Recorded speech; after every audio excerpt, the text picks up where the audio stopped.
नमस्कार, मी डॉक्टर मानसी बर्वे नाईक आणि आपण बोलतोय डॉक्टर अभय नाईक यांच्याबरोबर आरोहण ज्योतिषच्या दुसऱ्या व्हिडिओमध्ये.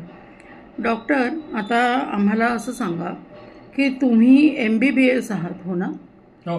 आणि तुम्ही 37 वर्ष क्लिनिकल प्रॅक्टिस केलेली आहे. खरे. मग तुम्ही ज्योतिषाकडे का वळलात आणि त्याचा काय उपयोग असतो?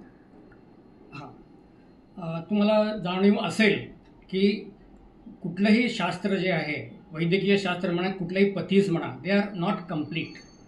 सगळे इनकम्प्लीट आहेत. एक स्टेज झालं की त्यांची उपयोगिता संपते. ॲलोपॅथी म्हणा, आयुर्वेद म्हणा, होमिओपॅथी म्हणा, किंवा नॅचरोपॅथी म्हणा, किंवा युनानी म्हणा, तुम्ही प्रयत्न करून बघा, शेवटी माणूस इलाज करून अमर होत नाही, त्याला मृत्यू येतोच. मग हे जर होत असेल आणि त्याला व्याधी असतातच, सगळ्या व्याधी एकाच पथीनं जातात, ह्याच्यातला पण भाग नाही. आता मी 40 वर्ष प्रॅक्टिस केली, त्याच्यामध्ये यश आणि अपयश हे दोन्ही मिळाले मला.